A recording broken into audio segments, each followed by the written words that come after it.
अंदर दुनिया में एक और बातचीत चल रही है।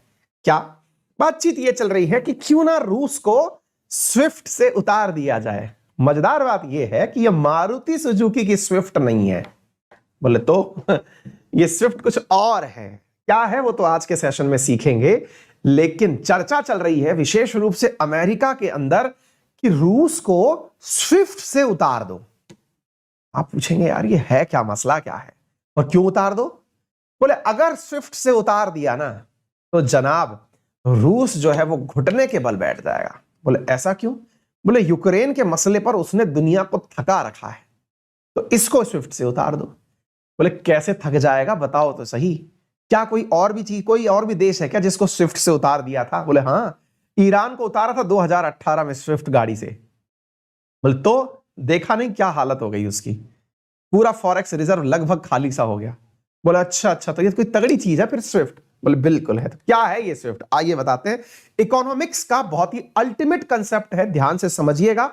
इकोनॉमिक्स भी है, इंटरनेशनल रिलेशन भी है, जियोपॉलिटिक्स भी है। आइए आनंद लीजिए, क्या है ये पूरी कहानी। एक बार के लिए एक लाइन सीख लीजिए, बस फुल फॉर्म याद कर लीजिए। यहां पर ये वाली जो स्विफ्ट है ना, ये मारुति सुजुकी की स्विफ्ट नहीं है, ना डिजायर है ना कुछ है, ये कुछ और है। क्या है?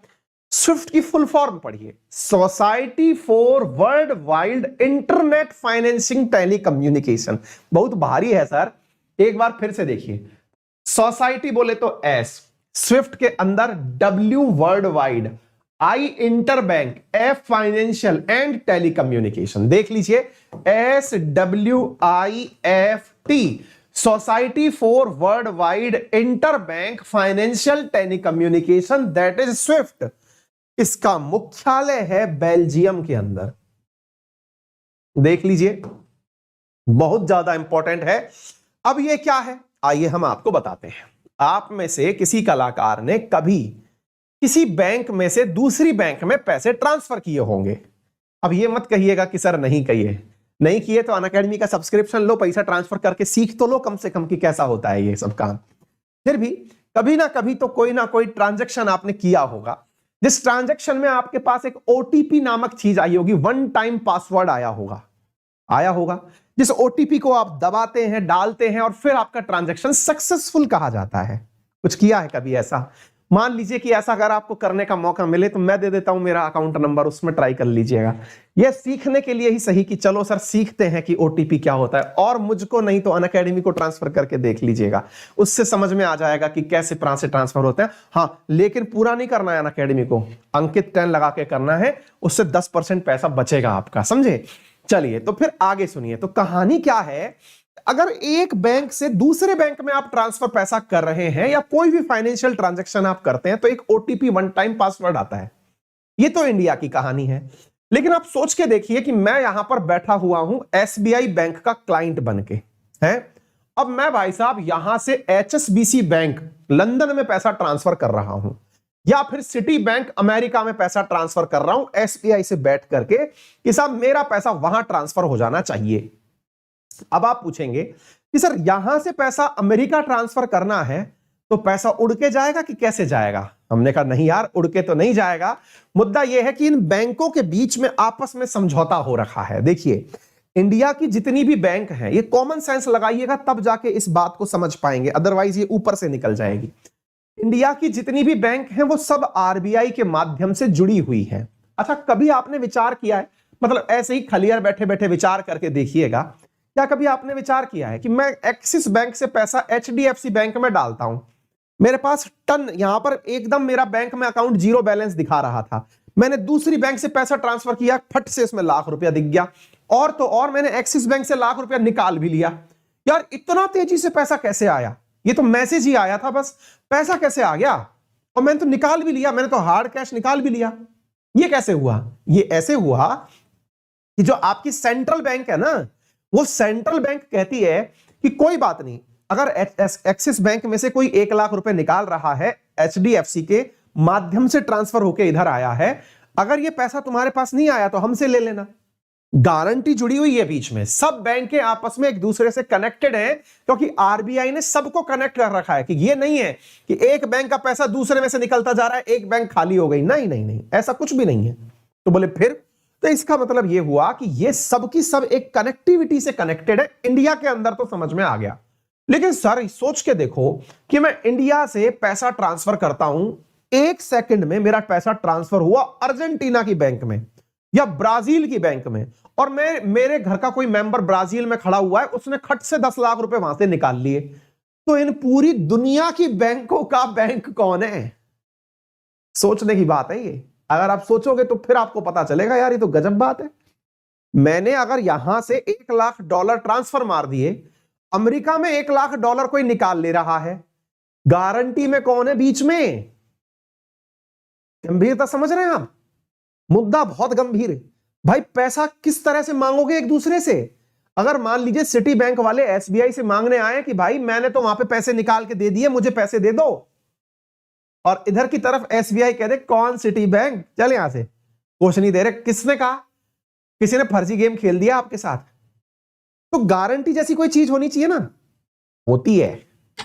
जैसे 1 टाइम पासवर्ड इंडिया में होता है, ऐसे ही 8 अंक का एक पासवर्ड चलता है इंटरनेशनली, वो स्विफ्ट पासवर्ड होता है। बोले उसमें क्या होता है? उसमें यह होता है जैसे आप पैसे ट्रांसफर करते समय अकाउंट में अपना बैलेंस डालते हैं, अकाउंट नंबर डालते हैं, वैसे ही वो आपको पासवर्ड डालना पड़ता है। आप ट्रांजैक्शन करेंगे, टक से आपके मोबाइल पर एक 8 नंबर का डिजिट आएगा, या तो 8 नंबर का आएगा या 11 नंबर का डिजिट आएगा। आप उसे जब डालते हैं तो इसका अर्थ हुआ कि दोनों बैंकों ने, एसबीआई वर्सेस सिटी बैंक, दोनों ने एक दूसरे से कंफर्म कर लिया। क्या कंफर्म कर लिया? कि हां भाई ये बंदा आप ही की बैंक का है, ये आंक जो मैंने डिजिट डाली है, ये इसका कंफर्मेशन है कि कल को मैं तुमसे जब पैसा मांगने आऊं कि भाई साहब ₹1,00,000 दे दो, मैंने आपके बंदे को ₹1,00,000 दे दिया, तो आप मना नहीं करोगे। ये गारंटी है। इसी गारंटी को स्विफ्ट कहते हैं, माननीय। तो बोले सर ये तो गजब की चीज है, मतलब मैं देश में यहां से बैठा बैठा दुनिया की किसी भी बैंक में पैसा ट्रांसफर कर सकता हूं।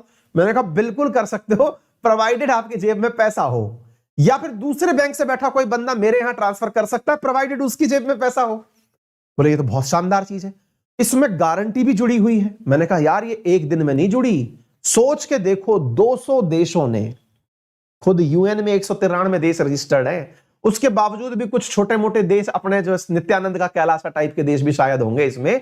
मतलब यह है कि 200 के आसपास देश इस पूरे कार्यक्रम में आपस में जुड़े हुए हैं, जिसका नेटवर्क हेडक्वार्टर बेल्जियम में है। यह है स्विफ्ट टेक्नोलॉजी। आई बात समझ में? जिसके अंदर यह कहा जाता है कि यदि कोई बैंक आपस में कनेक्शन रखना चाहती है तो 200 देशों की बैंकों को आपस में जोड़ रखा है इस टेक्नोलॉजी ने। यानी कि आपके ट्रांजैक्शंस कहीं से भी, कभी भी, कैसे भी हो सकते हैं। अब विचार करिए कि मैं एसबीआई को इस स्विफ्ट नेटवर्क से हटा दूं कि जाओ एसबीआई वालों ऐश करो, बहुत हुआ सम्मान। अब भाई मैंने एसबीआई को उसमें से हटा दिया, एसबीआई को हटा दिया, बैंक के तो 199 आपस में जुड़ी रह गई, या समझिए इंडिया को हटा दिया। आप सोचो कि इंडिया का कोई व्यक्ति विदेश से पैसा भेजना चाहेगा इंडिया में, तो भेजेगा कैसे? आप सोचो कि इंडिया में कितना सारा विदेशी धन आता है, जिसको फॉरेन रेमिटेंसेस के नाम से आप जानते हैं। आएगा ही नहीं जनाब, कोई जेब में थोड़ी रख के लाता है। जेब में डॉलर रख के लाओगे, कस्टम वाले पकड़ लेंगे, कैश लेके चल नहीं सकते हैं आप। तो फिर तो ऐसी स्थिति में आना पैसा बैंक से ही, आपके अकाउंट में पैसा ही नहीं आ रहा है, नप गए हैं। दूसरा देखिए, अगर आप कोई भी चीज लेकर के आना चाह रहे हैं, चाहे शेयर मार्केट में लगाने के लिए एफडीआई है या एफपीआई है, जो भी लेके आ रहे हैं, कुछ नहीं ला पाएंगे, अकाउंट में पैसा ही ट्रांसफर नहीं कर पाएंगे अगर मैंने स्विफ्ट से बाहर हटा दिया तो।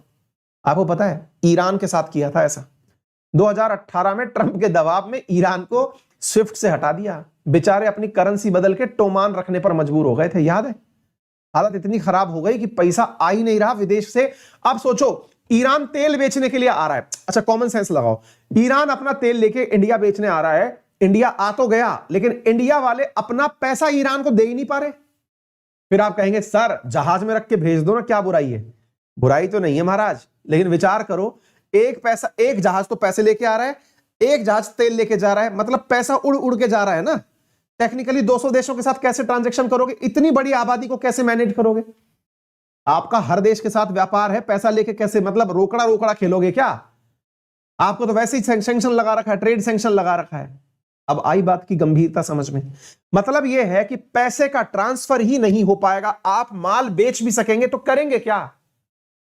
अब सोचो, यदि यूक्रेन संकट बढ़ता है तो रशिया को मारने का इन्होंने तरीका ढूंढा है कि रशिया का शिकार कैसे किया जाएगा। रशिया का ट्रांजैक्शन होल्ड पर कर दो, फिर चाहे चाइना से ये कितने ही बिलियन की डील कर ले कि भाई तेल के पहुंचाएंगे कि गैस पहुंचाएंगे, पैसा लाएंगे कि कुछ लाएंगे, जब भाई साहब इसको स्विफ्ट से उतार दोगे, स्विफ्ट से उतार दोगे तो फिर इसके तो ट्रांजैक्शंस सारे की सारे अटक जाएंगे, केवल रशिया की बैंक ही केवल उसके पास रह जाएंगी, सब मामला बर्बाद हो जाएगा। अगर आप समझ गए हैं तो आनंद लीजिए और थम्स अप कर दीजिए अगर समझ गए हैं तो, है। और सेशन को शेयर करने का ऑप्शन भी आता है, दबा दिया करो कंजूसों। Society of world wide interbank financial telecommunication swift जो है उसके बारे में मैंने आपको बता दिया। अगर कुछ ऐसा हुआ तो kick Russia out of Swift, ये साहब वेस्टर्न कंट्रीज की आपस में वो चल रही है, मतलब आपस के अंदर डिमांड चल रही है कि अगर ऐसा हो जाए कि बोले तो यूक्रेन कहता है कि रशिया को डिस्कनेक्ट कर दीजिए, आप स्विफ्ट से उतार के फेंक दीजिए। तो क्या है स्विफ्ट, अब समझ में आ गया होगा। एक व्यक्ति अगर दूसरी व्यक्ति को पैसे ट्रांसफर करना चाहता है तो ऐसी स्थिति के अंदर जो है, अगर एक व्यक्ति दूसरे व्यक्ति को पैसे ट्रांसफर करना चाहता है तो ऐसी स्थिति के अंदर जो है वो बैंकों के साथ में जो कोड शेयर करता है वो स्विफ्ट कोड होता है। ये 8 अंक का भी हो सकता है, 11 अंक का भी हो सकता है, और इस पूरी प्रक्रिया को इस प्रकार से लिया जाता है। तो इंटरबैंक फाइनेंशियल टेलीकम्युनिकेशन है, इसकी पूरी परिभाषा फुल फॉर्म याद कर लेना। सबसे पहले इसकी शुरुआत 1973 के अंदर की गई थी, बाद में 1977 में फुल स्विंग से चलने लगा। अब कम से कम 518 दुनिया भर के इंस्टीट्यूशन हैं जो इसकी वजह से आपस में जुड़े हुए हैं। एक विद्यार्थी लिख रहा है रशिया फंस गई गुंडों के बीच, रजिया की जगह रशिया। क्या गजब का इंटेलेक्चुअल लेवल है आप लोगों का, मजा आ गया। Based in Belgium, Swift is on, ये समझ में आ गया क्या कहानी है, तो हमने सब बता दिया। बेल्जियम में इसका मुख्यालय है। अच्छा, ये वैसे था किसका दिमाग, मतलब एक अगर कोई हमसे पूछे कि साहब इतना दिमाग किसमें था कि दुनिया वालों को आपस में जोड़ने के लिए स्विफ्ट टेक्नोलॉजी का उपयोग किया जाए, तो ये साहब 10 देशों का दिमाग था। याद रखना कितने अंकों का होता है ये, 8 से लेके 11 अंकों का होता है। ये जो कोड है इसे बैंक आइडेंटिफिकेशन कोड या स्विफ्ट कोड के नाम से इसे जाना जाता है। और ये 10 देशों का दिमाग था जब इसकी शुरुआत हुई थी, जिसमें से यूके यूएस जैसे बैंक शामिल थे।